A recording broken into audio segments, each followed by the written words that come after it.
In this video, let us discuss one problem in rectification of errors. Just I will read out the problem once. So all transactions are individual transactions. They are not interconnected. Pass journal entries to rectify the following errors. A sale of rupees 20,000 to Smith and Company was credited to their account. The written inwards book had been cast rupees 500 short. A sale of rupees 12,000 had been passed through the purchase table. The customer's account had, however, been correctly debited. Rupees 7,500 paid for wages to workmen for making furniture had been charged to wages account. A purchase of rupees 9,360 from Priya and Company had been posted to the debit of their account as rupees 6,390. Wages paid rupees 4,000 was recorded twice. So ಇಲ್ಲಿ ನೀವು ತುಂಬ careful ಏನಾಗಿರಬೇಕು ಅಂತ ಹೇಳಿದರೆ, correct entry first ನೀವು ಆ transaction ನೋಡಿದ ಕೂಡಲೇ ಫಸ್ಟ್ ಇದು ಯಾವ ಟ್ರಾನ್ಸಾಕ್ಷನ್ ಅನ್ನೋದನ್ನು ಐಡೆಂಟಿಫೈ ಮಾಡಬೇಕು. You have to identify the correct transaction.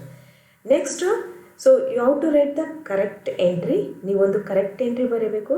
Then what is the mistake committed by them. So ಯಾವ ರೀತಿ ಆ ಎಂಟ್ರೀಸ್ಗೆ ಇಫೆಕ್ಟ್ ಆಗಿದೆ, ಸೊ ಆ ಎಂಟ್ರಿಯನ್ನು ನೀವು ಬರೀಬೇಕು. You have to compare the correct entry and the wrong entry. Finally you have to write the rectification entry. So when passing the rectification entry, normally the sales will be it will always show credit balance, but while passing the rectification entry, sales will also become a debit item. Okay, ಅಂದರೆ sale ಅನ್ನೋದು credit item ಆಗಿರುತ್ತೆ, but rectification entry pass ಮಾಡುವಾಗ ಅದೇನಾಗ್ಬೋದು, ಅದು debit entry ಆಗಿ ಕೂಡ ಬರ್ಬೋದು. ಯಾಕೆಂದರೆ ನಾವು ಎಂಟ್ರೀಸನ್ನು ರೆಕ್ಟಿಫೈ ಮಾಡ್ತಾ ಬರೋದು ತುಂಬ ಇಂಪಾರ್ಟೆಂಟ್. ಏನು, ಫಸ್ಟ್ ನೀವೊಂದು ಟ್ರಾನ್ಸಾಕ್ಷನ್ ಓದಿದ ಕೂಡಲೇ ಅದು ಏನು ಟ್ರಾನ್ಸಾಕ್ಷನ್ ಅನ್ನೋದನ್ನು ಫಸ್ಟ್ ಐಡೆಂಟಿಫೈ ಮಾಡಬೇಕು, ಅದಕ್ಕೆ ಕರೆಕ್ಟ್ ಎಂಟ್ರಿ ಬರೀಬೇಕು. ಆಮೇಲೆ ಅವರೇನು ಮಿಸ್ಟೇಕ್ ಮಾಡಿದ್ದಾರೆ, ಏನು ರಾಂಗ್ ಎಂಟ್ರಿ ಬರೆದಿದ್ದಾರೆ ಅದನ್ನು ಒಂದು ಕಡೆ ಬರ್ತಿಕೊಳ್ಬೇಕು. ಎರಡೂ ಎಂಟ್ರಿಯನ್ನು ಕಂಪೇರ್ ಮಾಡಿ ಈ ಫೈನಲಿ ರೆಕ್ಟಿಫಿಕೇಷನ್ ಎಂಟ್ರಿಯನ್ನು ಬರೀಬೇಕು. ನಾನು ಇಲ್ಲಿ ಎಕ್ಸ್ಪ್ಲೇನ್ ಮಾಡುವಾಗ ಎರಡು ಎಂಟ್ರಿಯನ್ನು ಎಕ್ಸ್ಪ್ಲೇನ್ ಮಾಡಿ ಲಾಸ್ಟಿಗೆ ಅದು ರೆಕ್ಟಿಫಿಕೇಷನ್ ಎಂಟ್ರಿ ಯಾವ ರೀತಿ ಬಂದಿದೆ ಅಂತ ಹೇಳ್ತೇನೆ. ಓಕೆ, ಸೊ ಇಲ್ಲಿ ನೀವು ನಿಮ್ಮ ರೆಕ್ಟಿಫಿಕೇಷನ್ ಎಂಟ್ರೀಸ್ ಎಲ್ಲ ಒಂದೇ ಕಡೆ ನೀಟಾಗಿ ಇರಬೇಕು. ನೀವು ಈ ಎಂಟ್ರೀಸನ್ನು, ಈ ಎರಡು ಎಂಟ್ರೀಸನ್ನು ಅಂದರೆ ಕರೆಕ್ಟ್ ಎಂಟ್ರಿ ಮತ್ತು ರಾಂಗ್ ಎಂಟ್ರಿಯನ್ನು ನೀವು ಯಾಕೆ ಬರೀಬೇಕು ಅಂತ ಹೇಳಿದರೆ, ಅದು ನಿಮ್ಮ ಅನಾಲಿಸಿಸ್ ಪರ್ಪಸ್ಗೆ ಬರೀಬೇಕು. ಎಕ್ಸಾಮಲ್ಲಿ ಅದಕ್ಕೆ ಯಾರೂ ಮಾರ್ಕ್ಸ್ ಕೊಡೋದಿಲ್ಲ. ಮಾರ್ಕ್ಸ್ ಕೊಡೋದು ರೆಕ್ಟಿಫಿಕೇಷನ್ ಎಂಟ್ರೀಸ್ಗೆ ಮಾತ್ರ. ಅದಕ್ಕೋಸ್ಕರ ರೆಕ್ಟಿಫಿಕೇಷನ್ ಎಂಟ್ರೀಸನ್ನು ಆ ಉಳಿದ ಕರೆಕ್ಟ್ ರಾಂಗ್ ಎಂಟ್ರಿ ಜೊತೆ ಏನು ಮಾಡಿ ಬಿಡಬೇಡಿ, ಮಿಕ್ಸಪ್ ಮಾಡಿ ಬಿಡಬೇಡಿ. ಅದು ಯಾವಾಗಲೂ ನೀಟಾಗಿ ABCDEF ಇದೆಲ್ಲ ಅದೇ ರೀತಿ ಆ ಕರೆಕ್ಟ್ ಎಂಟ್ರಿ ಬರಬೇಕು. ಇದು ನಿಮ್ಮ ಪರ್ಪಸ್ಗೋಸ್ಕರ ನೀವು ವರ್ಕಿಂಗ್ ನೋಟ್ ಮಾಡುವಂಥದ್ದು. So let us discuss the transactions one by one. First one ನೋಡಿ, a sale of rupees 20,000 to Smith and company was credited to their account. First ಏನು ಮಾಡಬೇಕು ನೀವು, first what you have to do, first you have to identify the transactions. What is the nature of transaction. ಇದು ಏನು transaction, a sale of rupees 20,000 to Smith and company. So goods sold to Smith and company. So ಏನೇನ್ರಿ, goods Smith and ಕಂಪನಿಗೆ goods sale ಮಾಡಿದರೆ, 1 minute ನಾನೊಂದು box ಹಾಕ್ಕೊಳ್ತೇನೆ ಇಲ್ಲಿ.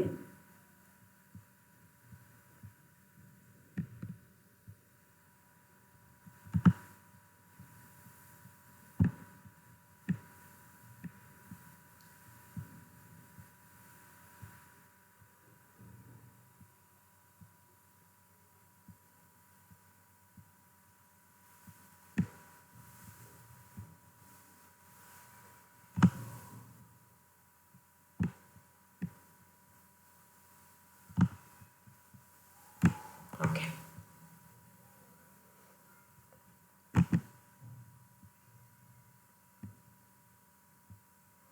What is the entry? If the goods sold to Smith and Company. ಏನು entry ಆಗುತ್ತೆ, sales ಯಾವಾಗಲೂ ಕ್ರೆಡಿಟಲ್ಲಿ ಬರುತ್ತೆ. As goods sold to Smith and company. ನೋಡಿ, ಇಲ್ಲಿ ರೆಕ್ಟಿಫಿಕೇಷನ್ ಎಂಟ್ರಿ ಪಾಸ್ ಮಾಡಬೇಕಾದ್ರೆ ನಿಮಗೆ ಕರೆಕ್ಟ್ ಜರ್ನಲ್ ಎಂಟ್ರಿ ಗೊತ್ತಿರಬೇಕು. ಜರ್ನಲ್ ಎಂಟ್ರಿ ಗೊತ್ತಿಲ್ಲ ಅಂದರೆ ರೆಕ್ಟಿಫಿಕೇಷನ್ ಎಂಟ್ರಿ ಪಾಸ್ ಮಾಡಲಿಕ್ಕೆ ಆಗೋದಿಲ್ಲ. Okay, so what is entry, Smith and company account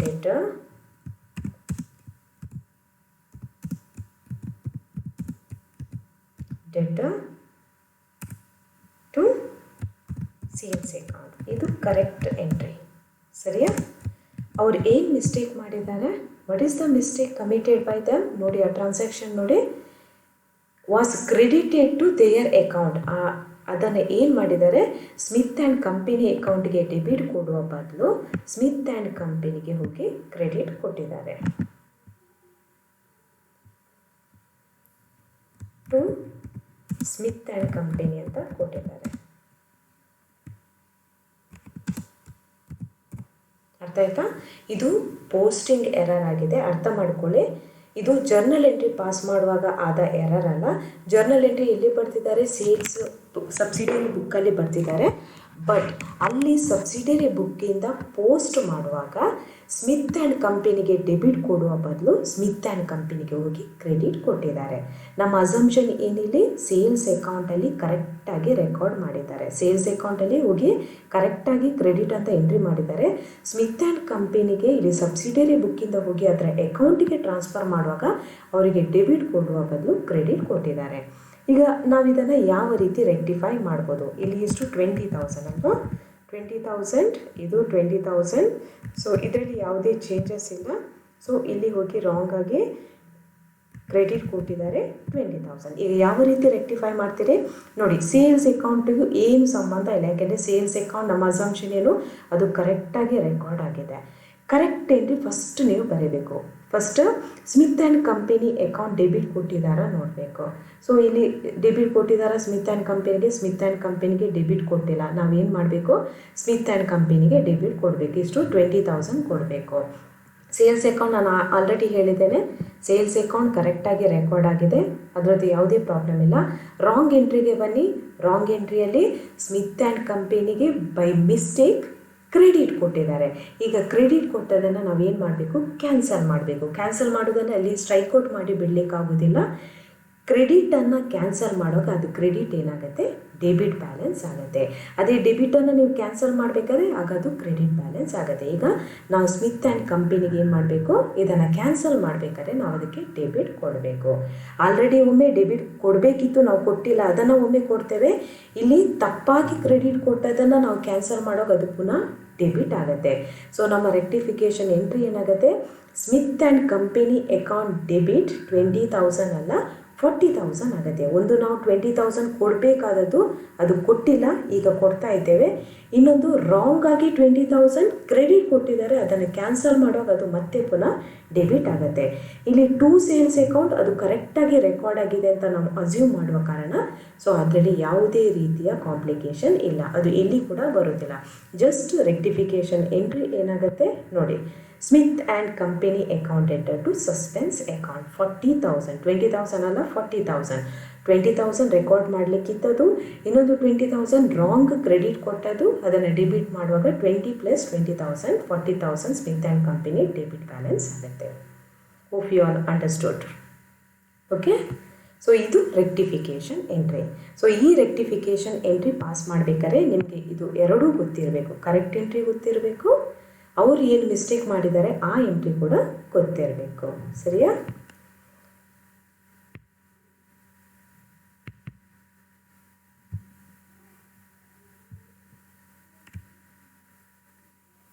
next ಇನ್ನೊಂದು ಟ್ರಾನ್ಸಾಕ್ಷನ್ಸ್ ನೋಡುವ.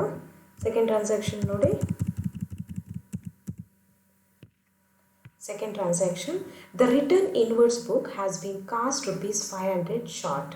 ರಿಟರ್ನ್ ಇನ್ವರ್ಸ್ ಅಂತ ಹೇಳಿದರೆ ಇನ್ವರ್ಸ್ ಒಳಗೆ ಬರೋದು. ನಾವು ಸೇಲ್ ಮಾಡಿದ್ದೇವೆ, ಅದು ರಿಟರ್ನ್ ಬಂದಾಗ ನಮಗೆ ಪುನಃ ವಾಪಸ್ ಬರುತ್ತೆ. Okay, the return inwards book ಅಂದರೆ sales return book had been cast ₹500 short. So ಅದನ್ನು ಟೋಟಲ್ ಮಾಡುವಾಗ ₹500 ಶಾರ್ಟ್ ಆಗಿದೆ. ಇದು ಜರ್ನಲ್ ಎಂಟ್ರಿ ಪಾಸ್ ಮಾಡುವಾಗ ಅಲ್ಲ, ಪೋಸ್ಟಿಂಗ್ ಎರರ್ ಕೂಡ ಅಲ್ಲ, ಇದು ಏನು ನಾವು ಕಾಸ್ಟಿಂಗ್ ಎರರ್ ಅಂತ ಹೇಳ್ತೇವೆ. ಆ ಅಕೌಂಟನ್ನು ಅಥವಾ ಆ ಬುಕ್ಕನ್ನು ಟೋಟಲ್ ಮಾಡುವಾಗ ಮಿಸ್ಟೇಕ್ ಆಗಿದೆ.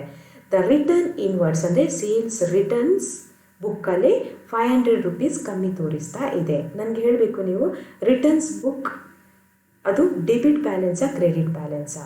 Purchases debit balance, purchases returns credit balance, sales credit balance, sales return debit balance. Okay, so sales return ಅನ್ನುವಂಥದ್ದು ಡೆಬಿಟ್ ಬ್ಯಾಲೆನ್ಸ್ ಇದೆ. ಸೊ ಸೇಲ್ಸ್ ರಿಟರ್ನ್ ಏನು ತೋರಿಸ್ತಾ ಇದೆ, ಕಮ್ಮಿ ತೋರಿಸ್ತಾ ಇದೆ ₹500. ಸೊ ಸೇಲ್ಸ್ ರಿಟರ್ನ್ಸ್ ಅಕೌಂಟ್ ಇದು ಡೆಬಿಟ್ ಬ್ಯಾಲೆನ್ಸ್ 500 rupees ಕಮ್ಮಿ ತೋರಿಸ್ತಾ ಇದೆ. ಸೊ 500 ಕಮ್ಮಿ ತೋರಿಸ್ತಾ ಇದ್ದರೆ ನಾವು ಏನು ಮಾಡ್ತೇವೆ, ಅದಕ್ಕೆ ಪುನಃ 500 ಡೆಬಿಟ್ ಕೊಡ್ತೇವೆ. ಸೊ ಎಂಟ್ರಿ ಏನಾಗುತ್ತೆ, ಈಗ 500 ಜಾಸ್ತಿ ತೋರಿಸ್ತಾ ಇದೆ ಅಂತ ಇಟ್ಕೊಳ್ಳಿ. ಸೇಲ್ಸ್ ರಿಟರ್ನ್ ಅದು 500 ಜಾಸ್ತಿ ತೋರಿಸ್ತಾ ಇದ್ದರೆ ನಾವು ಅದನ್ನು ರಿವರ್ಸ್ ಮಾಡಬೇಕು. ರಿವರ್ಸ್ ಮಾಡಬೇಕಂದ್ರೆ ಸೇಲ್ಸ್ ರಿಟರ್ನ್ಗೆ ಕ್ರೆಡಿಟ್ ಕೊಡಬೇಕು, ಟು ಸೇಲ್ಸ್ ರಿಟರ್ನ್ ಆಗುತ್ತೆ. ಬಟ್ ಇಲ್ಲಿ ಏನಾಗಿದೆ, 500 rupees ಕಮ್ಮಿ ತೋರಿಸ್ತದೆ, ಅದಕ್ಕೋಸ್ಕರ ನಾವು ಪುನಃ ಸೇಲ್ಸ್ ರಿಟರ್ನ್ಗೆ ಡೆಬಿಟ್ ಕೊಡ್ತೇವೆ. ಇದು ಒನ್ ಸೈಡೆಡ್ ಎರರ್. ಇನ್ನೊಂದು ಜರ್ನಲ್ ಎಂಟ್ರಿ ಪಾಸ್ ಮಾಡುವಾಗ ಮಿಸ್ಟೇಕ್ ಆದದಲ್ಲ, ಅದರಿಂದ ಇದು ಒಂದು ಆಸ್ಪೆಕ್ಟಿಗೆ ಮಾತ್ರ ಇಫೆಕ್ಟ್ ಆಗುತ್ತೆ, ಸೇಲ್ಸ್ ರಿಟರ್ನ್ಗೆ ಮಾತ್ರ ಇಫೆಕ್ಟ್ ಆಗುತ್ತೆ. ಸೊ ಸೇಲ್ಸ್ ರಿಟರ್ನ್ಗೆ ಯಾವ ರೀತಿ ಇಫೆಕ್ಟ್ ಆಗುತ್ತೆ ಅಂತ ನೋಡ್ತೇವೆ. As sales return is a debit balance and it shows under casting balance. Sales return ಅನ್ನುವಂಥದ್ದು ಡೆಬಿಟ್ ಬ್ಯಾಲೆನ್ಸ್ ಮತ್ತು ಅದು ಕಮ್ಮಿ ಅಮೌಂಟ್ ತೋರಿಸುವ ಕಾರಣ ನಾವು ಮತ್ತೆ ಪುನಃ ಅದಕ್ಕೆ ಡೆಬಿಟ್ ಕೊಡ್ತೇವೆ. So rectification entry will be sales returns account or returns inwards account enter to suspense account. ಇದು ಸೆಕೆಂಡ್ ರೆಕ್ಟಿಫಿಕೇಷನ್ ಎಂಟ್ರಿ. ಈಗ ಥರ್ಡ್ ಒನ್ ನೋಡಿ, ಥರ್ಡ್ ರೆಕ್ಟಿಫಿಕೇಷನ್ ಎಂಟ್ರಿ ನೋಡಿ. A sale of rupees 12,000 had been passed through the purchaser's day book. The customer's account had, however, been correctly debited. Correct ನೋಡಿ, ಇದು ಸ್ವಲ್ಪ complicated problem. A sale of rupees 12,000 had been passed through purchaser's day book. ನಾವು first ನೋಡಬೇಕಾದದ್ದೇನು, ಇದು correct transaction ಯಾವುದು ಅಂತ ನೋಡಬೇಕು. ಅವ್ರು ಏನು ಮಾಡಿದ್ದಾರೆ, ಪರ್ಚೇಸಸ್ ಡೇ ಬುಕ್ಕಲ್ಲಿ ಬರೆದಿದ್ದಾರೆ. ಬಟ್ ಇದು ಆ್ಯಕ್ಚುಲ್ ಟ್ರಾನ್ಸಾಕ್ಷನ್ ಏನು, a sale of rupees 12,000 to customer. ಇದು ಕರೆಕ್ಟ್ ಟ್ರಾನ್ಸಾಕ್ಷನ್. ನಾವೇನು ಎಂಟ್ರಿ ಕೊಡ್ತೇವೆ, ಸೇಲ್ಸ್ಗೆ ಎಂಟ್ರಿ ಕೊಡ್ತೇವೆ. Customers account debtor to sales account ಅಂತ ಕೊಡ್ತೇವೆ. ಓಕೆ, ಕಸ್ಟಮರ್ ಅಕೌಂಟ್ ಡೆಟರ್ ಎಷ್ಟು ಅಮೌಂಟ್, 12,000 ಟು ಸೇಲ್ಸ್ ಅಕೌಂಟ್. ಇದು ಕರೆಕ್ಟ್ ಎಂಟ್ರಿ. ಸರಿಯಾ? ಅವ್ರು ಏನು ಮಾಡಿದ್ದಾರೆ, they passed it through purchases day book. ಅವರು ಸೇಲ್ಸ್ ಡೇ ಬುಕ್ಕಲ್ಲಿ ಬರೆಯುವ ಬದಲು ಹೋಗಿ ಪರ್ಚೇಸಸ್ ಡೇ ಬುಕ್ಕಲ್ಲಿ ಬರೆದಿದ್ದಾರೆ. ಅಲ್ಲಿ ಇನ್ನೊಂದು ಮಿಸ್ಟೇಕ್ ಮಾಡಿದ್ದಾರೆ. ಪರ್ಚೇಸ್ ಡೇ ಬುಕ್ಕಿಂದ ಅವರು ಲೆಡ್ಜರ್ ಅಕೌಂಟ್ಗೆ ಪೋಸ್ಟ್ ಮಾಡುವಾಗ the customers account had been shown correctly debited. Customer actually purchases entry ಪ್ರಕಾರ ಅವ್ರು ಏನು ಮಾಡಬೇಕಿತ್ತು, ಯಾವ ರೀತಿ ಎಂಟ್ರಿ ಕೊಡಬೇಕಿತ್ತು. ಸೊ ಎಂಟ್ರಿ ಕರೆಕ್ಟ್ ಕೊಟ್ಟಿದ್ದಾರೆ, ಬಟ್ ಇಲ್ಲಿ ಪೋಸ್ಟ್ ಮಾಡುವಾಗ ರಾಂಗ್ ಆಗಿದೆ. ಅವ್ರಿಗೆ ಏನು ಎಂಟ್ರಿ ಕೊಡಬೇಕಿತ್ತು, ಪರ್ಚೇಸಸ್ ಅಕೌಂಟ್ ಡೆಟರ್ ಟು ಎಷ್ಟು 12,000 ಟು ಕಸ್ಟಮರ್ಸ್ ಅಕೌಂಟ್ ಅಂತ ಕೊಡಬೇಕಿತ್ತು. ಕರೆಕ್ಟಾ? ಕಸ್ಟಮರ್ಸ್ ಅಕೌಂಟ್ ಅಂತ ಕೊಡಬೇಕಿತ್ತು 12,000. ಎಂಟ್ರಿ ಕರೆಕ್ಟ್ ಬರೆದಿದ್ದಾರೆ ಪರ್ಚೇಸಸ್ ಬುಕ್ಕಲ್ಲಿ, ಬಟ್ ಪರ್ಚೇಸಸ್ ಬುಕ್ಕಿಂದ ಲೆಡ್ಜರ್ ಅಕೌಂಟಿಗೆ ಪೋಸ್ಟ್ ಮಾಡುವಾಗ ಮಿಸ್ಟೇಕ್ ಮಾಡಿದ್ದಾರೆ. ಸೊ ಪರ್ಚೇಸಸ್ ಅಕೌಂಟಿಗೆ ಹೋಗಿ ಡೆಬಿಟ್ ಕೊಟ್ಟಿದ್ದಾರೆ, ಕರೆಕ್ಟಾ? ಬಟ್ ಕಸ್ಟಮರ್ ಅಕೌಂಟಿಗೆ ಹೋಗಿ ಕ್ರೆಡಿಟ್ ಕೊಡುವ ಬದಲು ಅವ್ರು ಏನು ಮಾಡಿದ್ದಾರೆ, ಕಸ್ಟಮರ್ ಅಕೌಂಟಿಗೆ ಡೆಬಿಟ್ ಕೊಟ್ಟಿದ್ದಾರೆ. ಸೊ ಈಗ ರಾಂಗ್ ಎಂಟ್ರಿ ಯಾವ ರೀತಿ ತೋರಿಸ್ತಾ ಇದೆ, ನಮಗೆ ಲಾಸ್ಟ್ ಇಫೆಕ್ಟ್ ಅವರು ಲೆಡ್ಜರ್ ಅಕೌಂಟ್ಗೆ ಪೋಸ್ಟ್ ಮಾಡಿದ ಮೇಲೆ ಅದರ ಇಫೆಕ್ಟ್ ಯಾವ ರೀತಿ ತೋರಿಸ್ತಾ ಇದೆ ಅಂತ ನೋಡಬೇಕು. ಸೊ ಪರ್ಚೇಸಸ್ ಅಕೌಂಟ್ಗೆ ಡೆಬಿಟ್ ಕೊಟ್ಟಿದ್ದಾರೆ, ಕಸ್ಟಮರ್ಸ್ ಅಕೌಂಟಿಗೂ ಡೆಬಿಟ್ ಕೊಟ್ಟಿದ್ದಾರೆ. ಹೋಗಿ ಕಸ್ಟಮರ್ಸ್ ಅಕೌಂಟ್ ಕೂಡ ಏನು ತೋರಿಸ್ತಾ ಇದೆ, ಡೆಬಿಟ್ ಬ್ಯಾಲೆನ್ಸ್ ತೋರಿಸ್ತಾ ಇದೆ. ಓಕೆ, ಸೊ ಕಸ್ಟಮರ್ಸ್ ಅಕೌಂಟ್ ಕೂಡ ಡೆಬಿಟ್ ತೋರಿಸ್ತಾ ಇದೆ 12,000. ಅಂಡರ್ಸ್ಟುಡ್? ಓಕೆ, ಇದು ಯಾವುದೋ ಜರ್ನಲ್ ಎಂಟ್ರಿ ಪಾಸ್ ಮಾಡಿದ್ದಲ್ಲ, ಲೆಡ್ಜರ್ ಅಕೌಂಟಿಗೆ ಪೋಸ್ಟ್ ಮಾಡಿದ ಮೇಲೆ ಇಫೆಕ್ಟ್. ಇದು ಪರ್ಚೇಸಸ್ಸು ಡೆಬಿಟ್ ಇದೆ, ಕಸ್ಟಮರ್ಸ್ ಅಕೌಂಟ್ ಕೂಡ ಡೆಬಿಟ್ ಇದೆ. ಈಗ ಒಮ್ಮೆ ಜರ್ನಲ್ ಎಂಟ್ರಿ ಪಾಸ್ ಮಾಡಿದ ಮೇಲೆ ನಾವು ಲೆಡ್ಜರ್ ಅಕೌಂಟ್ ಪೋಸ್ಟ್ ಮಾಡುವಾಗ ಜರ್ನಲ್ ಎಂಟ್ರಿ ನೋಡ್ತೇವೆ, ಕರೆಕ್ಟಾ? ಲೆಡ್ಜರ್ ಅಕೌಂಟಿಗೆ ಒಮ್ಮೆ ಪೋಸ್ಟ್ ಮಾಡಿದ ಮೇಲೆ ಮತ್ತೆ ಜರ್ನಲ್ ಎಂಟ್ರಿ ನಮಗೆ ಇಂಪಾರ್ಟೆಂಟ್ ಆಗೋದಿಲ್ಲ. ಮತ್ತೆ ಲೆಡ್ಜರ್ ಅಕೌಂಟಿಗೆ ಯಾವ ರೀತಿ ಇಫೆಕ್ಟ್ ಆಗಿದೆ ಅದನ್ನು ಮಾತ್ರ ನೋಡ್ತೇವೆ. ಇಲ್ಲಿ ಜರ್ನಲ್ ಎಂಟ್ರಿ ಕರೆಕ್ಟ್ ರೆಕಾರ್ಡ್ ಮಾಡಿದ್ದಾರೆ, ಯಾಕೆಂದರೆ ಅದು ಸಬ್ಸಿಡರಿ ಬುಕ್ಕಲ್ಲಿ ಬರೆದಿದ್ದಾರೆ. ಬಟ್ ಸಬ್ಸಿಡರಿ ಬುಕ್ಕಿಂದ ಪರ್ಚೇಸಸ್ ಅಕೌಂಟ್ ಮತ್ತು ಕಸ್ಟಮರ್ಸ್ ಅಕೌಂಟ್ಗೆ ರೆಕಾರ್ಡ್ ಮಾಡುವಾಗ ಮಾತ್ರ ಅವ್ರು ಏನು ಮಾಡಿದ್ದಾರೆ, ಪರ್ಚೇಸಸ್ ಅಕೌಂಟಿಗೆ ಕರೆಕ್ಟ್ ರೆಕಾರ್ಡ್ ಮಾಡಿದ್ದಾರೆ, ಕಸ್ಟಮರ್ಸ್ ಅಕೌಂಟ್ಗೆ ಕ್ರೆಡಿಟ್ ಕೊಡುವ ಬದಲು ಡೆಬಿಟ್ ಕೊಟ್ಟಿದ್ದಾರೆ. ಈಗ ಇಫೆಕ್ಟ್ ಏನಾಗುತ್ತೆ ನೋಡಿ. ಫಸ್ಟ್ ನಾನು ಹೇಳಿದೆ ನೀವು ಕರೆಕ್ಟ್ ಎಂಟ್ರಿಯನ್ನು ನೋಡಬೇಕು ಅಂತ ಹೇಳಿದೆ.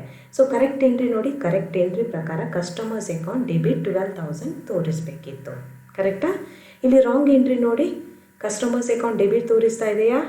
ಎಸ್, ಡೆಬಿಟ್ ತೋರಿಸ್ತಾ ಇದೆ. ಅವರು ಮಾಡಿದ್ದು ಮಿಸ್ಟೇಕ್, ಬಟ್ ಆ ಮಿಸ್ಟೇಕ್ ಮಾಡಿದ್ರು ಏನಾಗಿದೆ, ಅದು ಎರರ್ ನಲ್ಲಿಫೈ ಆಗಿ ಹೋಗಿದೆ. ನಮ್ಮ ಆ್ಯಕ್ಚುಯಲ್ ಎಂಟ್ರಿ ಪ್ರಕಾರ ಕಸ್ಟಮರ್ಸ್ ಅಕೌಂಟ್ ಡೆಬಿಟ್ ತೋರಿಸ್ಬೇಕಿತ್ತು, ಅಲ್ಲಿ ಏನೋ ಮಿಸ್ಟೇಕಾಗಿ ಡಬಲ್ ಮಿಸ್ಟೇಕಾಗಿ ಅದು ಡೆಬಿಟ್ ತೋರಿಸ್ತಾ ಇದೆ. ಅದರಿಂದ ಕಸ್ಟಮರ್ಸ್ ಅಕೌಂಟಲ್ಲಿ ಯಾವುದೇ ರೀತಿಯ ಚೇಂಜಸ್ ಇಲ್ಲ, ಕಸ್ಟಮರ್ಸ್ ಅಕೌಂಟ್ ಡೆಬಿಟೇ ತೋರಿಸ್ತಾ ಇದೆ. ಸೊ ಅದನ್ನು ನಾವು ಮುಟ್ಲಿಕ್ಕೆ ಹೋಗ್ಲಿಕ್ಕಿಲ್ಲ. ಕರೆಕ್ಟಾ? ನೆಕ್ಸ್ಟ್ ಕರೆಕ್ಟ್ ಎಂಟ್ರಿಯಲ್ಲಿ ಸೆಕೆಂಡ್ ಕಾಂಪೊನೆಂಟಿಗೆ ಬನ್ನಿ. ಟು ಸೇಲ್ಸ್ ಅಕೌಂಟ್ 12,000 ಅದಕ್ಕೆ ಎಂಟ್ರಿ ಕೊಟ್ಟಿದ್ದಾರಾ? ಸೊ ರಾಂಗ್ ಎಂಟ್ರಿ ನೋಡಿ, ಟು ಸೇಲ್ಸ್ ಅಕೌಂಟ್ ಅಂತ ಎಲ್ಲಿಯೂ ತೋರಿಸ್ತಿಲ್ಲ. ನಾವೇನು ಮಾಡಬೇಕು, ಸೇಲ್ಸ್ ಅಕೌಂಟಿಗೆ ಕ್ರೆಡಿಟ್ ಕೊಡಬೇಕು. As it is to sales account 12,000 ಅಂತ ತೋರಿಸ್ತೇವೆ. ರಾಂಗ್ ಎಂಟ್ರಿಗೆ ಇನ್ನೊಮ್ಮೆ ಬನ್ನಿ. ಪರ್ಚೇಸಸ್ ಅಕೌಂಟಿಗೆ ರಾಂಗ್ ಆಗಿ ಡೆಬಿಟ್ ಕೊಟ್ಟಿದ್ದಾರೆ, ಇದನ್ನು ನಾವೀಗ ಕ್ಯಾನ್ಸಲ್ ಮಾಡಬೇಕು. ಸೊ ಅದನ್ನು ಕ್ಯಾನ್ಸಲ್ ಮಾಡೋದು ಏನಾಗುತ್ತೆ, ಪರ್ಚೇಸಸ್ ಅಕೌಂಟ್ ಕ್ರೆಡಿಟ್ ಆಗುತ್ತೆ. ಈಗ ರೆಕ್ಟಿಫಿಕೇಷನ್ ಎಂಟ್ರಿ ಏನು, ಕರೆಕ್ಟ್ ಎಂಟ್ರಿ ಪ್ರಕಾರ ಸೇಲ್ಸ್ ಅಕೌಂಟ್ಗೆ ಕ್ರೆಡಿಟ್ ಕೊಡಬೇಕಿತ್ತು, ಅವರು ಕೊಟ್ಟಿಲ್ಲ, ನಾವೀಗ ಕೊಡ್ತಾ ಇದ್ದೇವೆ ಟು ಸೇಲ್ಸ್ ಅಕೌಂಟ್. ರಾಂಗ್ ಎಂಟ್ರಿಯಲ್ಲಿ ಪರ್ಚೇಸಸ್ ಅಕೌಂಟ್ಗೆ ರಾಂಗ್ ಆಗಿ ಡೆಬಿಟ್ ಕೊಟ್ಟಿದ್ದಾರೆ, ನಾವೀಗ ಕ್ಯಾನ್ಸಲ್ ಮಾಡಬೇಕು.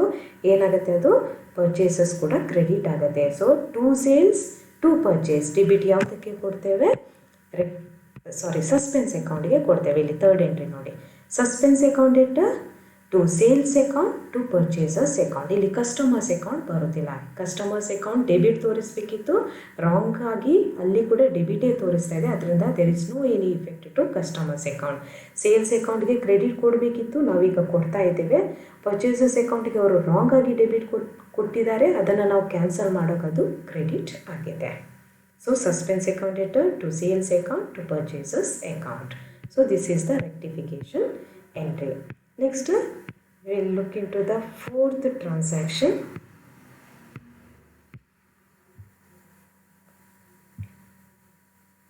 Fourth one ನೋಡಿ.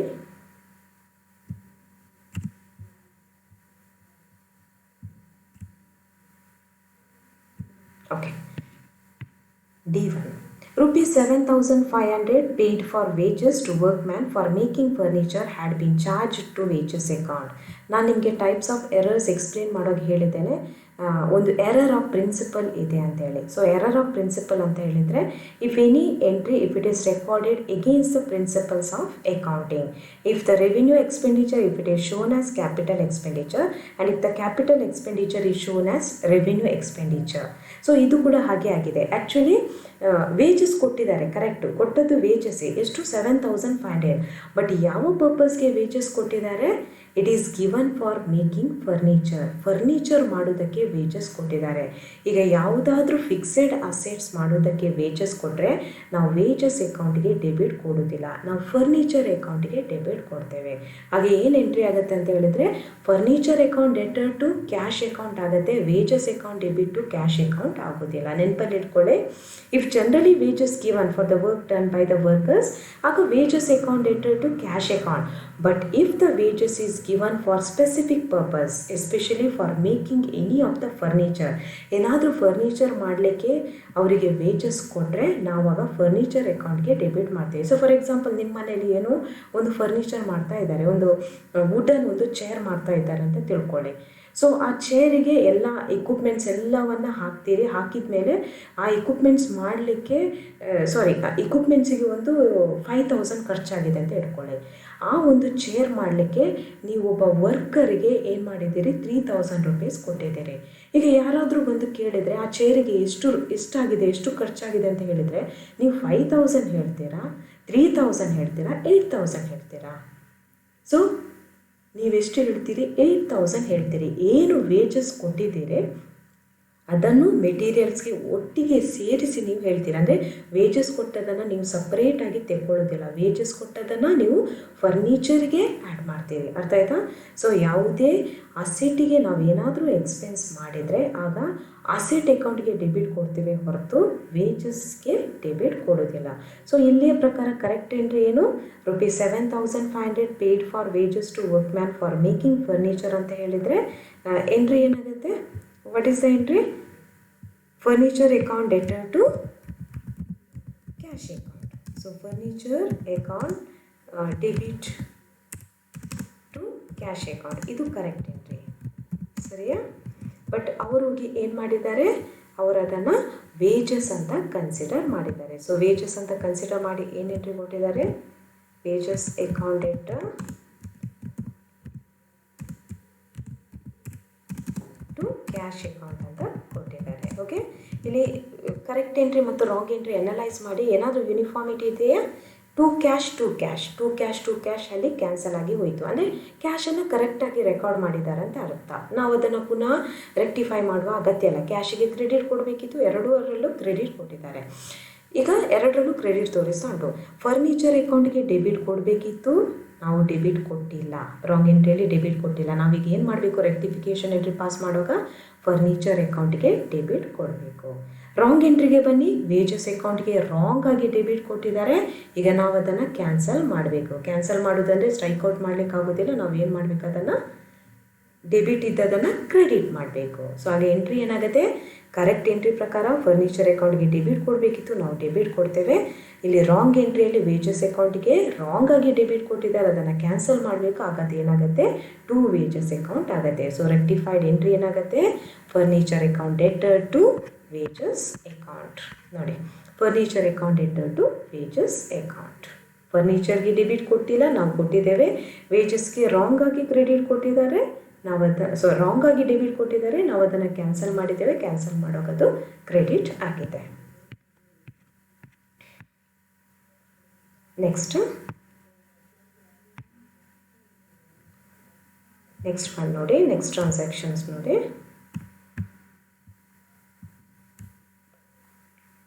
Okay. A purchase of rupees 9,360 from Priya and Company had been posted to the debit of their account as 6,390. A purchase of rupees 9,360 from Priya and Company. Priya and Company ಇಂದ ನಾವು purchase ಮಾಡಿದ್ದೇವೆ. ಏನೇನ್ರಿ purchase ಮಾಡಿದರೆ purchase ಅಕೌಂಟ್ಗೆ debit ಕೊಡ್ತೇವೆ. Purchase account debit to Priya and company. Priya and ಕಂಪನಿಗೆ credit ಕೊಡ್ತೇವೆ. ಕರೆಕ್ಟಾ? Priya and company. ಎಷ್ಟು ಅಮೌಂಟ್? ಆ್ಯಕ್ಚುಯಲ್ ಅಮೌಂಟ್ ಏನು 9,360. Actual amount ಎಷ್ಟಾಗಬೇಕಿತ್ತು? 9,360. ಬಟ್ ಅವರು ಏನು ಮಾಡಿದ್ದಾರೆ? It had been posted to debit of their account as. Debit of their account ಅಂತ ಹೇಳಿದರೆ ಪ್ರಿಯಾನ ಅಕೌಂಟಿಗೆ ಹೋಗಿ, ಪ್ರಿಯಾ ಆ್ಯಂಡ್ ಕಂಪನಿ ಅಕೌಂಟಿಗೆ ಆ್ಯಂಡ್ ಕಂಪನಿ ಅಕೌಂಟ್ ಅದಕ್ಕೆ ಹೋಗಿ ಡೆಬಿಟ್ ಎಷ್ಟು ಕೊಟ್ಟಿದ್ದಾರೆ? 6,000 ಡೆಬಿಟ್ ಆಯಿತಾ? ಇದು ಡೆಬಿಟ್ 6,390 ಕೊಟ್ಟಿದ್ದಾರೆ. ಕರೆಕ್ಟಾ? ಇದು ಯಾವುದು? Again this is posting error. ಇದು ಪರ್ಚೇಸಸ್ ಬುಕ್ಕಲ್ಲಿ ಎಂಟ್ರಿ ಮಾಡುವಾಗ ರಾಂಗ್ ಆದದ್ದಲ್ಲ, ಪರ್ಚೇಸ್ ಬುಕ್ಕಿಂದ ಲೆಡ್ಜರ್ ಅಕೌಂಟಿಗೆ ಪೋಸ್ಟ್ ಮಾಡುವಾಗ ಆದಂಥ ಎರರ್. ನಮ್ಮ ಅಸಂಪ್ಷನ್ ಏನು? ಪರ್ಚೇಸ್ ಬುಕ್ಕಲ್ಲಿ ಪರ್ಚೇಸ್ ಅಕೌಂಟಲ್ಲಿ ಕರೆಕ್ಟಾಗಿ ರೆಕಾರ್ಡ್ ಮಾಡಿದ್ದಾರೆ, ಬಟ್ ಪ್ರಿಯಾನ ಅಕೌಂಟಿಗೆ ಹೋಗಿ ಕ್ರೆಡಿಟ್ ಕೊಡುವ ಬದಲು ಪ್ರಿಯಾನ ಅಕೌಂಟಿಗೆ ಹೋಗಿ ಡೆಬಿಟ್ ಕೊಟ್ಟಿದ್ದಾರೆ. ಓಕೆ, ಸೊ ನಮ್ಮ ಕರೆಕ್ಟ್ ಎಂಟ್ರಿ ಪ್ರಕಾರ ಪರ್ಚೇಸು ಡೆಬಿಟ್ ತೋರಿಸ್ತಾ ಇದೆ. ಓಕೆ, ಪರ್ಚೇಸ್ ಕೂಡ ಡೆಬಿಟ್ ಕೊಟ್ಟಿದ್ದಾರೆ. ಆ್ಯಂಡ್ ನಮ್ಮ ಅಸಂಪ್ಷನ್ ಏನು? ಪರ್ಚೇಸ್ ಅಕೌಂಟಿಗೆ ಕರೆಕ್ಟ್ ಎಂಟ್ರಿ ಕೊಟ್ಟಿದ್ದಾರೆ. ಪರ್ಚೇಸ್ ಅಕೌಂಟ್ ಡೆಬಿಟ್ ಎಷ್ಟು ಕೊಟ್ಟಿದ್ದಾರೆ? 9,360 ಕೊಟ್ಟಿದ್ದಾರೆ. ಓಕೆ, ಪರ್ಚೇಸಸ್ ಅಕೌಂಟಲ್ಲಿ ಕರೆಕ್ಟ್ 9,360 ಡೆಬಿಟ್ ಕೊಟ್ಟಿದ್ದಾರೆ, ಬಟ್ ಪ್ರಿಯಾನ ಅಕೌಂಟಿಗೆ ಹೋಗಿ ಕ್ರೆಡಿಟ್ ಕೊಡೋ ಬದಲು ಎರಡೆರಡು ಮಿಸ್ಟೇಕ್ ಮಾಡಿದ್ದಾರೆ. ಸರಿ ಅರ್ಥ ಮಾಡ್ಕೊಳ್ಳಿ. ಒಂದು ಪ್ರಿಯಾ ಆ್ಯಂಡ್ ಕಂಪನಿಗೆ ಕ್ರೆಡಿಟ್ ಕೊಡಬೇಕಿತ್ತು, ಅವರಲ್ಲಿ ಪೋಸ್ಟ್ ಮಾಡುವಾಗ ಕ್ರೆಡಿಟ್ ಕೊಡೋ ಬದಲು ಡೆಬಿಟ್ ಕೊಟ್ಟು ಬಿಟ್ಟಿದ್ದಾರೆ. ಇನ್ನೊಂದು 9,360 ಅಂತ ಬರಬೇಕಿತ್ತು, ಅಲ್ಲಿ ಹೋಗಿ ಅವ್ರು ಏನು ಮಾಡಿದ್ದಾರೆ? 6,390 ಅಂತ ಬರ್ತಿದ್ದಾರೆ. ಈಗ ಎರಡೂ ಎಂಟ್ರಿಯನ್ನು ನೀವು ಅನಲೈಸ್ ಮಾಡಬೇಕು. ಕರೆಕ್ಟ್ ಎಂಟ್ರಿ ಪ್ರಕಾರ ಪರ್ಚೇಸ್ ಅಕೌಂಟ್ ಡೆಬಿಟ್ ತೋರಿಸಬೇಕಿತ್ತು 9,360.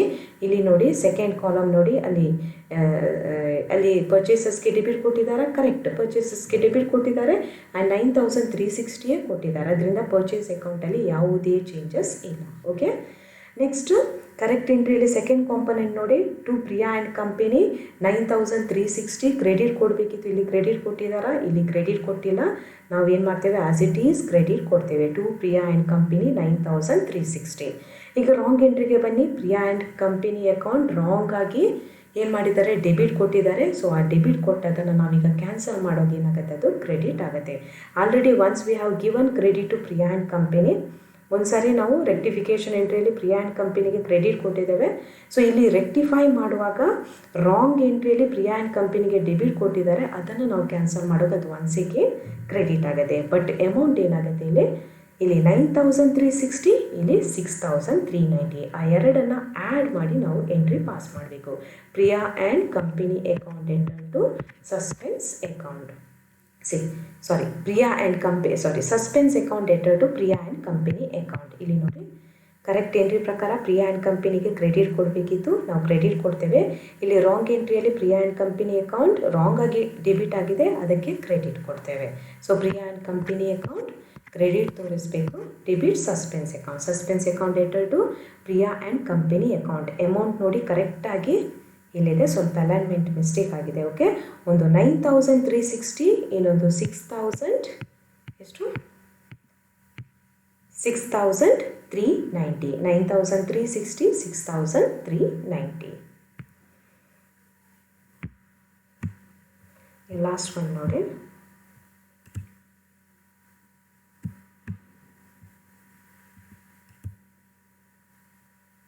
Last entry wages paid ₹4,000 was recorded twice. Wages ಕೊಟ್ಟಿದ್ದಾರೆ, ಇದನ್ನು 2 ಸಾರಿ ಎಂಟ್ರಿ ಕೊಟ್ಟಿದ್ದಾರೆ. ಕರೆಕ್ಟಾ? ಏನು ವೇಜಸ್ ಅಕೌಂಟಿಗೆ ಎಂಟ್ರಿ ಏನು? ವೇಜಸ್ ಕೊಟ್ಟಾಗ ವೇಜಸ್ ಅಕೌಂಟ್ ಎಂಟರ್ ಎಷ್ಟು amount 4,000 to cash account. Wages account enter to cash account 4,000. ಇದಕ್ಕೆ ಹೋಗಿ 2 ಸಾರಿ ಎಂಟ್ರಿ ಕೊಟ್ಟಿದ್ದಾರೆ. ಓಕೆ, ಒಂದೇ ಸಾರಿ ಎಂಟ್ರಿ ಕೊಡಬೇಕಿತ್ತು, 2 ಸಾರಿ ಎಂಟ್ರಿ ಕೊಟ್ಟಿದ್ದಾರೆ. ಈಗ ಯಾವ ರೀತಿ ನಾವು ರೆಕ್ಟಿಫೈ ಮಾಡಬೇಕು? ಸೊ ರಾಂಗ್ ಅಂತ ಹೇಳಿದರೆ ಯಾವ ರೀತಿ ಕೊಟ್ಟಿದ್ದಾರೆ ಅಂತ ಹೇಳಿದರೆ, ನಮ್ಮ ವೇಜಸ್ ಅಕೌಂಟಿಗೆ ಅವರು ಕೊಟ್ಟ ರಾಂಗ್ ಎಂಟ್ರಿಯಿಂದ ಎಷ್ಟು ತೋರಿಸ್ತಾ ಇದೆ, ಎಷ್ಟು ಡೆಬಿಟ್ ತೋರಿಸ್ತಾ ಇದೆ?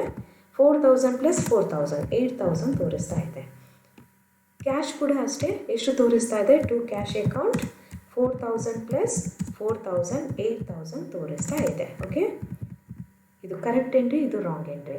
ಈಗ ಯಾವ ರೀತಿ ಇದನ್ನು ರೆಕ್ಟಿಫೈ ಮಾಡ್ಬೋದು? ಎಂಟ್ರಿ ಕರೆಕ್ಟಾಗಿ ಬರ್ತಿದ್ದಾರೆ, ಬಟ್ ಒಂದು ಸಾರಿ ರೆಕಾರ್ಡ್ ಮಾಡುವ ಬದಲು 2 ಕಡೆ ಹೋಗಿ 2 ಸಾರಿ ಜರ್ನಲ್ ಎಂಟ್ರಿ ಕೊಟ್ಟಿದ್ದಾರೆ, ಅದು ಹಾಗೆಯೇ ಲೆಜ್ಜರ್ ಅಕೌಂಟಿಗೆ ಪೋಸ್ಟ್ ಆಗಿದೆ.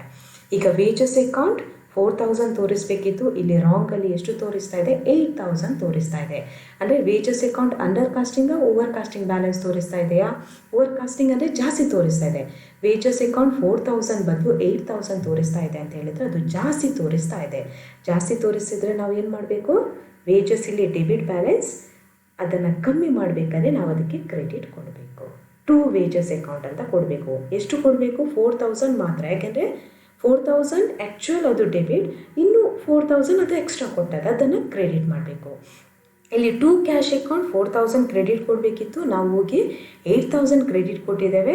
ಸೊ ಎಷ್ಟು ಜಾಸ್ತಿ ಕ್ರೆಡಿಟ್ ತೋರಿಸ್ತಾ ಉಂಟು? 4,000 ಎಕ್ಸ್ಟ್ರಾ ಕ್ರೆಡಿಟ್ ತೋರಿಸ್ತಾ ಇದೆ, ಅದನ್ನು ಕ್ಯಾನ್ಸಲ್ ಮಾಡುವಾಗ ಕ್ಯಾಶ್ ಅಕೌಂಟ್ ಡೆಬಿಟ್ ಆಗುತ್ತೆ. ಸೊ ಎಂಟ್ರಿ ಏನಾಗುತ್ತೆ?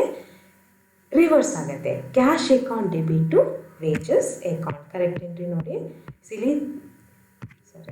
Cash account enter to wages account. ಎಷ್ಟು? 4,000 ಮಾತ್ರ ತೋರಿಸ್ತೇವೆ, 8,000 ಅಲ್ಲ. ಆ್ಯಕ್ಚುಲಿ 4,000 ನಾವು ಒಂದು ಸರಿ ಹೇಗೂ ಬರಬೇಕಿತ್ತು, ತಪ್ಪಿ 2 ಸರಿ ಬರ್ತಿದ್ದೇವೆ. 2 ಕೂಡ ಏನು ಓವರ್ ಬ್ಯಾಲೆನ್ಸ್ ತೋರಿಸ್ತಾ ಇದೆ, ಓವರ್ ಕಾಸ್ಟಿಂಗ್ ಬ್ಯಾಲೆನ್ಸ್ ತೋರಿಸ್ತಾ ಇದೆ. 2 ಓವರ್ ಕಾಸ್ಟಿಂಗ್ ಬ್ಯಾಲೆನ್ಸ್ ತೋರಿಸುವ ಕಾರಣ ಆ ಎಂಟ್ರಿಯನ್ನು ರಿವರ್ಸ್ ಮಾಡಿ ಬಿಡ್ತೇವೆ. Cash account enter to wages account. I hope you all understood. ಕರೆಕ್ಟಾಗಿ ನೋಡಿ, ಇನ್ನೊಂದು ಸರಿ ಹೇಳ್ತಾ ಇದ್ದೇನೆ, ಸರಿ ಕೇಳಿ. ರೆಕ್ಟಿಫಿಕೇಷನ್ ಎಂಟ್ರಿ ಪಾಸ್ ಮಾಡಬೇಕಾದ್ರೆ ನಮಗೆ ಫಸ್ಟ್ ನಾವು ಟ್ರಾನ್ಸಾಕ್ಷನ್ ಏನು ಅನ್ನೋದನ್ನು ಐಡೆಂಟಿಫೈ ಮಾಡಿ ಕರೆಕ್ಟ್ ಎಂಟ್ರಿ ಬರೀಬೇಕು. ಆ ನಂತರ ಅವರು ಏನು ಮಿಸ್ಟೇಕ್ ಕಮಿಟ್ ಮಾಡಿದ್ದಾರೆ ಅದರ ಇಫೆಕ್ಟ್ ಏನು ಅಂತ ಬರೀಬೇಕು. ಅದು ಜರ್ನಲ್ ಎಂಟ್ರಿಯಲ್ಲಿಯೂ ಆಗ್ಬೋದು. ಮಿಸ್ಟೇಕ್ ಏನಾದರೂ ಜರ್ನಲ್ ಎಂಟ್ರಿ ಬರ್ತಿದ್ರೆ ನಾವು ಅದಕ್ಕೆ ತೋರಿಸ್ತೇವೆ. ಅದೇ ಪೋಸ್ಟಿಂಗ್ ಮಾಡುವಾಗ ಲೆಜ್ಜರ್ ಅಕೌಂಟಲ್ಲಿ ಏನು ಮಿಸ್ಟೇಕ್ ಆಗಿದೆ ಅದನ್ನು ಬರೀಬೇಕು. ಈಗ ಲೆಜ್ಜರ್ ಅಕೌಂಟಿಗೆ ಪೋಸ್ಟ್ ಮಾಡೋವಾಗ ಏನಾದರೂ ಮಿಸ್ಟೇಕ್ ಆದರೆ ನಾವು ಲೆಜ್ಜರ್ ಅಕೌಂಟ್ ಇದೆ ಮಿಸ್ಟೇಕನ್ನು ತಗೊಳ್ತೇವೆ. ಅದೆರಡೂ ಎಂಟ್ರಿಯನ್ನು ಕಂಪೇರ್ ಮಾಡಿ ಫೈನಲಿ ನೀವು ರೆಕ್ಟಿಫಿಕೇಷನ್ ಎಂಟ್ರಿ ಪಾಸ್ ಮಾಡಬೇಕು. ಇದು ಪ್ರತಿ ರೆಕ್ಟಿಫಿಕೇಷನ್ ಎಂಟ್ರಿ ಪಾಸ್ ಮಾಡುವಾಗ you should be very careful. ನಾನೇನು ನಿಮಗೆ ಎಕ್ಸ್ಪ್ಲೇನ್ ಮಾಡಿದೆ ಅದು ಅರ್ಥ ಆಗಿಲ್ಲ ಇನ್ನೊಂದು ಸರಿ ವಿಡಿಯೋ ನೋಡಿ. ರಾಂಗ್ ಕರೆಕ್ಟ್ ಎಂಟ್ರಿಯನ್ನು ಒಂದು ಸೈಡ್ ಬರ್ತಿಕೊಳ್ಳಿ, ಅವರು ಏನು ರಾಂಗ್ ಮಾಡಿದ್ದಾರೆ ಅದನ್ನು ಇನ್ನೊಂದು ಕಡೆ ಬರ್ತಿಕೊಳ್ಳಿ. ಸೊ ರೆಕ್ಟಿಫಿಕೇಷನ್ ಎಂಟ್ರಿ ಎಲ್ಲವೂ ಒಂದೇ ಕಡೆ ಇರಬೇಕು.